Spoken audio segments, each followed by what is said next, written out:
Let's go to the big story today about Australia Post putting a short-term ban on small parcels being shipped to America. It will clearly disrupt many small and medium-sized businesses which use the key postal service as a means of accessing America. Well, the issue relates to tariffs on goods entering the US. Previously, there was a long-standing minimum value limit on goods before they attracted duties and tariffs. This is known as the de minimis rate. It was $800 US, but the Trump administration will shrink this from this Friday to zero.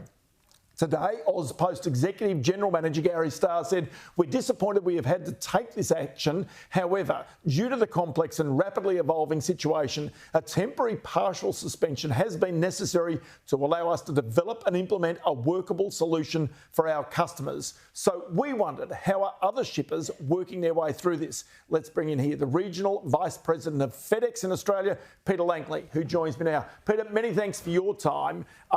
Does this disrupt the way in which your business customers can ship their commercial goods to the United States? Yeah, Ross, it doesn't disrupt the shipment at all. We're in the business of worldwide shipping, and we move 17 million packages, pallets a day. So we're well versed in the trade between 200 plus countries. I guess we've been working on this for the past several months, and in fact, our customers in China and in Hong Kong had this tariff regime put on them from the 2nd of May. So we've learned a lot from that, but we're also interested to help out the Australia customers. So we will continue to ship to the US, albeit that the customers and small business in Australia just needs to navigate what changes that means for their business. Okay, so in practical terms, if a business has goods it's sending to America, in the past, the Americans would have been responsible for any duties or tariffs that were on that. But now it is the shipper that is going to be responsible for paying the tariff before the goods leave Australia and head for America. Is that the way I understand it? No, so it's very close, but let's say, exactly as you said, this jacket was worth $300 previously, exported to the US. It's under that de minimis level where no duties and taxes were expected at all.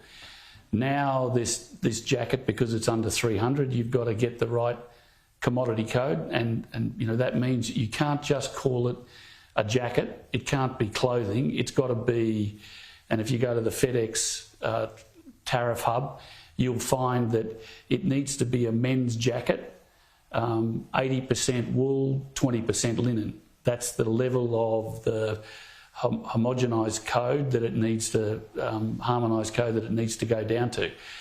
That then can give you the tariff that's applicable. Let's say it's 18%. And that's what needs to be paid. So that can be collected in Australia up front through FedEx, and we will transfer that money, or you can have it collected at border by the importer in the US. So, but that requires them to pay the US customs, the duty that's payable, and that can then be imported.